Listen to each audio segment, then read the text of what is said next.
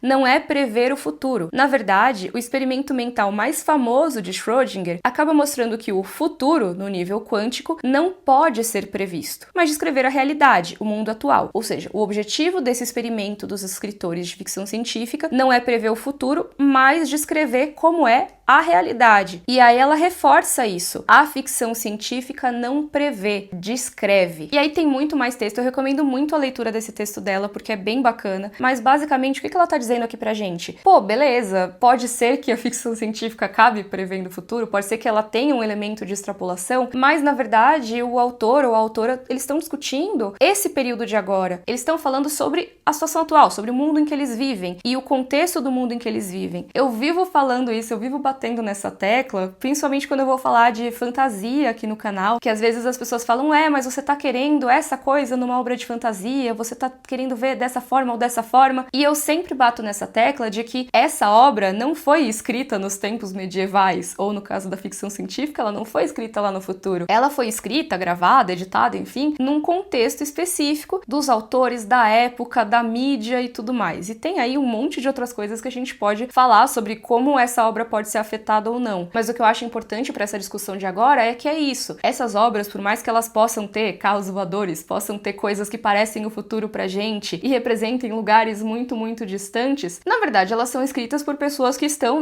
no nosso planeta Terra, em um contexto, uma sociedade, uma época específicas. Então, muitas vezes elas vão falar sobre outras situações, mas elas estão falando sim da sua época. E isso não é necessariamente prever o futuro, mas sim falar sobre o que está acontecendo agora e qual é a tendência de agora. E o que eu acho que as pessoas que pensam que o Tony Gilroy previu o futuro, previu o que talvez fosse acontecer nos Estados Unidos, estão deixando de ver que situações desse tipo aconteceram em diversas outras sociedades e estão registradas aí na história. E que não faltam exemplos para ele colocar na história de uma forma descritiva, como diria a Ursula Le Guin. Ele não está prevendo o futuro ou o que estava acontecendo nos momentos em que ele estava escrevendo o roteiro. Eu acho esse tipo de discussão bastante interessante e se vocês quiserem a gente pode fazer um vídeo depois só sobre sobre isso, só sobre esse papel de talvez futurologia ou não da ficção científica e da ficção especulativa, mas eu achei importante já trazer aqui porque essa é uma discussão que tem rolado muito em relação a Endor. Mas tá bom, Mikan, você falou de todos esses elementos, você falou da questão do sacrifício, dessa trama aí da propaganda e tudo mais, mas a temporada é boa, não é? Como que é? Eu gostei muito da temporada e gostei muito da série como um todo. Eu acho que existem alguns momentos em que parece que a temporada tá um pouco perdida, tá um pouco tentando decidir pra onde vai e não toma muito uma decisão, mas eu acho que isso tem muito a ver com a estrutura que foi estabelecida pros episódios. Assim como na primeira temporada, que teve vários mini arcos, vamos dizer assim, essa segunda temporada também teve seus mini arcos, mas até de um jeito mais dividido, de uma forma até meio arbitrária, na minha opinião. Porque as duas temporadas tiveram 12 episódios no total, o que, assim, pra mim já é uma bênção, porque nesses tempos agora que as temporadas estão todas, tipo, com 8 episódios no máximo, uma série que permitem que tenha 12 episódios é algo muito bacana, porque isso permite que a gente passe mais tempo com aqueles personagens, que a gente desenvolva mais determinadas tramas. Isso é ótimo, não estou reclamando, tá? Mas o lançamento foi um pouco diferente da primeira pra segunda temporada. A primeira temporada, se eu não me engano, o lançamento dela foi semanal. Então você tinha ali a cada semana um episódio. Já a segunda temporada foi lançada em bloquinhos de episódios. Eram lançados 3 por vez, ou seja, a gente teve 4 momentos ali de lançamentos semanais, mas eram sempre 3 episódios por vez, e esses episódios faziam parte de um mesmo bloco da temporada. Você tem vários momentos que começam no início desse bloco e que vão terminar no terceiro episódio desse bloco. Então é como se você tivesse vários mini arcos ali ao longo da temporada mesmo. Porém, você tem sim a trama maior que vai fechar lá no final, claro. Aí o que que acontece? Eles acharam um recurso bem interessante, na minha opinião, que foi de fazer o tempo passar entre esses blocos de 3 episódios. Então eles costumam começar com um ano depois. Você sabe que, pô, você viu episódios 1, 2 e 3, o episódio 4 vai pular um ano na história desses personagens. Isso é uma coisa interessante porque eles podem contar um pouco mais de como determinados planos que levam mais tempo foram se desenvolvendo ao longo da temporada, e também tem uma questão de linha do tempo ali que eles precisavam chegar em um momento específico da história para conseguir emendar com Rogue One, que é o filme que é mais relacionado à história de Endor. Então dá para entender por que eles fizeram isso, mas ao mesmo tempo isso restringe algumas coisas àquele bloco de tempo específico, porque naquela etapa da temporada você tem que mostrar apenas esse momento da história, você não pode avançar, você não pode trazer alguma coisa que seja mais intermediária, você tem que meio que começar e concluir aquela mini história naquele período, porque daqui a pouco você vai ter que pular um ano. Isso faz com que algumas coisas que talvez fosse interessante deles manterem por mais tempo ali, que a gente gostaria talvez de ver se desenvolvendo, essas coisas podem ser concluídas e talvez até meio deixadas de lado, de certa forma, e tem outras coisas que, na minha opinião, dão uma enrolada ali. Não acho que isso seja uma coisa que acontece tanto na temporada, mas tem alguns momentos que sim, você fica, nossa, já entendi, vamos lá, né? Um exemplo que é bem do início, eu acho que tudo bem citar aqui, é uma hora que estão ali duas facções rebeldes brigando entre si, e eu entendo o que a série quer comunicar ali, quer comunicar essas discordâncias e tudo mais, mas é que fica um tempão nisso, entendeu? Fica um tempão meio que parece que segurando a trama só para um personagem não poder sair de lá tão cedo, e isso é algo que, na minha opinião, acaba prejudicando o ritmo da série. O problema não é ser algo lento necessariamente. Muita gente descreve Endor como uma série mais slow burn. As coisas demoram para acontecer, você fica vendo aquela tensão ali, as coisas acontecendo aos poucos. Muito de Endor é isso, é essa tensão de será que vai dar certo, os movimentos lentos e calculados. Isso é muito bacana. Eu não acho que isso seja um ponto negativo da série, e eu não tô me queixando disso. Eu tô me queixando justamente de um momento que tem bastante ação, tem bastante briga e tal, e talvez devesse ser algo empolgante, mas pra mim não foi. Pra mim pareceu uma grande enrolação, que assim, eu entendi a mensagem, mas eles podiam ter passado essa mensagem muito mais rapidamente do que foi. Parece que eles não sabiam o que fazer pra coincidir a chegada de determinado personagem em um lugar, e aí sim fechar o arco com a coisa importante acontecendo. Eles precisavam deixar esse personagem numa parte desimportante até dar o tempo certinho pra ele poder sair e chegar no lugar que ele realmente ia fazer algo. Eu acho que isso não necessariamente tem a ver com a restrição da estrutura de tempo, mas talvez tenha a ver com isso de ter que fechar certinho no terceiro episódio de cada bloco, ter essa grande coisa acontecendo pra fazer as pessoas segurarem até a semana seguinte. Com algumas tramas isso funciona e com outras não tanto, na minha opinião. Mas dito isso, eu acho que as coisas grandes, o ápice de cada uma dessas mini tramas é bastante empolgante e é muito marcante, assim, eu realmente senti coisas vendo essa temporada. E eu acho que no final disso tudo o saldo é muito positivo, sim. Eu acho que apesar de determinados tropeços ali nesse percurso, em geral eles conseguiram concluir de uma forma muito boa, muito muito empolgante, assim, inspiradora até, de certa forma, e que até me deu muita vontade de já emendar pra ver Rogue One, e eu meio que fiz isso, é que era, sei lá, 2 da manhã quando eu terminei de assistir, aí eu comecei a ver Rogue One, eu pensei, não, eu preciso prestar atenção, eu continuei no outro dia. Mas assim, é muito tentador você já começar imediatamente Rogue One, porque é a continuação dessa história, é a continuação da história do Cassian e da rebelião, né? Você tem também relação com outras obras do universo Star Wars, mas eu acho que essa ordem de ver primeira e segunda temporadas de Andor, depois ver Rogue One e depois ver o episódio 4, Uma Nova Esperança, eu acho que essa é uma introdução muito bacana ao universo de Star Wars, sabe? Talvez outras pessoas recomendem você entrar de outra forma, você vê primeiro a trilogia original, aí depois você vê as prequels, depois você vê as continuações mais recentes, aí você vai ver Rogue One e aí você vai ver Andor as 2 temporadas, mas sinceramente eu acho que deve ser mais bacana você ver a partir de Andor, porque existe uma coisa da qual Andor acaba escapando, na minha opinião, que é essa maldição das prequels, né, dos prelúdios e tudo mais. Porque pensa aqui comigo, é muito difícil você fazer uma prequel que seja realmente bacana, seja realmente interessante, porque as pessoas já viram a história principal e meio que já sabem como essa história começa. Então, de certa forma, elas já sabem o final da sua prequel, porque ela, por vir antes, obviamente, vai ter em algum momento ali do seu final ou depois do seu final, a situação que vai começar a história principal. Então, em muitos casos, se você tem um personagem que aparece na prequel, mas que não aparece na história principal, você pensa,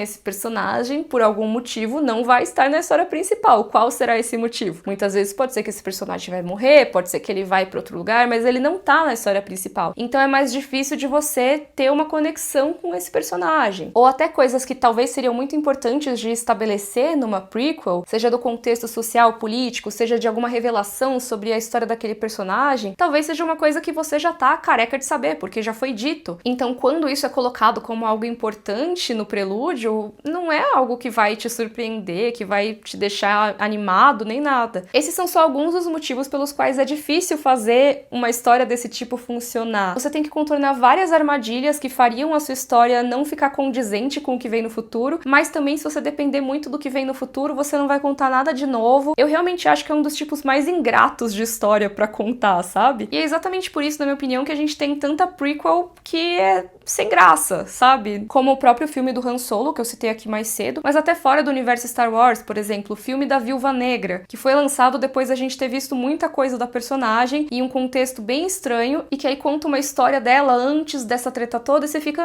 tá, mas por que eu vou me importar com isso, né? Tem meu vídeo de Viúva Negra aqui se vocês quiserem assistir. Mas eu acho que Andor conseguiu não só contornar muitas dessas armadilhas comuns desse tipo de história, como também fazer uma coisa que brilha sozinha. Por isso que eu acho bacana começar por Andor, sabe? Porque eu acho que ela se sustenta muito bem sozinha. Você não precisa ter visto as histórias que vêm depois, como é o caso de muitas prequels. Você consegue entender bem certinho como é o contexto, quem são esses personagens, e aí quando vai chegando lá mais pro final da temporada, que vai ficando mais perto de Rogue One, aí tem um pouco mais de informações que tem conexão com outras obras, mas sinceramente você não precisa necessariamente ter esse contexto para entender o que tá acontecendo ali. Eles conseguiram fazer de um jeito bem bacana e que na verdade te dá mais vontade, eu acho, de assistir essas obras e não de sentir que você tá com um conhecimento incompleto por não ter visto. Como eu falei, né, dá aquela baita vontade de começar Rogue One, porque é uma continuação quase que imediata do que tá acontecendo lá no finalzinho de Andor. Se você botar um em seguida do outro, tem ali talvez um pouco de diferença de tom, né, porque são obras diferentes, mas em geral você vai sim conseguir acompanhar todas as coisas que estavam lá em Andor e talvez até ressignificando algumas coisas que estavam no filme se você já tivesse visto ele antes. Por isso eu acho que essa ordem pode ser muito bacana. E o que eu falei lá no começo do vídeo de você decidir se gosta ou não gosta de Star Wars depois de ter visto Andor, é meio que por isso também, porque eu acho que Andor mostra pra gente que mesmo nesse universo canônico, eu sei que tem muita coisa bacana do universo expandido que acabou se tornando não canônica, né? Então eu não tô falando do universo expandido aqui porque eu não manjo, gente. Se vocês quiserem comentar aí e trazer mais exemplos, eu agradeço, tá? Mas falando desse universo, falando de filmes e séries, eu acho que a gente tem muitos exemplos legais, mas Andor eu acho que pode mostrar pra uma pessoa que tá fora desse universo, que não se interessa por esse universo, que Star Wars pode ser muito mais do que só sabre de luz, só Skywalker, só Jedi. E isso não pra desmerecer o sabre de luz, a força, os Jedi e tudo mais, porque é bacana, mas que existe todo um universo que pode ser trabalhado de várias formas diferentes. E Andor é uma série que, na minha opinião, pega uma dessas formas e faz um trabalho muito bem feito e que pode sim ser uma baita introdução a esse universo. E que isso talvez não seja trabalhado de forma tão intensa pensa nas outras obras, algumas mais, algumas menos, mas que Star Wars também pode ser uma história que faz você questionar as coisas, que faz você pensar sobre a sua sociedade, pensar sobre as notícias atuais, não como um exercício de futurologia, mas sim como um exercício de descrição do mundo e da realidade. É uma obra que pode fornecer ferramentas pra gente pensar de outras formas em relação ao que tem ao nosso redor. E eu acho que isso pode ser muito bacana. A partir daí, se a pessoa gostou de Endor, talvez ela não encontre algo exatamente igual a Endor, mas ela vai encontrar sim muitas das coisas que estão em Endor espalhadas pelo restante do universo Star Wars. Aí acho que ela pode parar e decidir se ela se interessa ou não, se ela gosta ou não, mas eu recomendaria muito ver Endor primeiro. E aí comentem se vocês acham que essa ordem de Endor, Rogue One, Uma Nova Esperança é a melhor, se é melhor colocar Rebels nesse meio, se é melhor ver as prequels lá dos anos 2000 e depois ver Endor, não sei. O que vocês acham aí? Comentem. Mas sim, vejam Endor. Na minha opinião, não é uma das coisas mais legais de Star Wars apenas. É uma das coisas mais legais desse ano, tá? Recomendo bastante e eu quero que vocês me contem aqui nos comentários se vocês assistiram, o que vocês acharam dessa segunda temporada e da conclusão como um todo. Se você ficou até aqui no vídeo, você ficou muito guerreirinho e eu acho que você pode saber nossa palavra-chave secreta, entendeu? Que você vai comentar aqui embaixo pra provar que você ficou até o fim. E não podia deixar de ser essa, né? Eu tenho amigos em todos os lugares, que eu vou saber que você ficou até o fim. Se você gostou, tem mais vídeos de Star Wars e recomendações de séries aqui na descrição e tem um vídeo aqui na tela que o YouTube achou que você vai se interessar. Então continue assistindo. Um beijo e até a próxima. Tchau, tchau!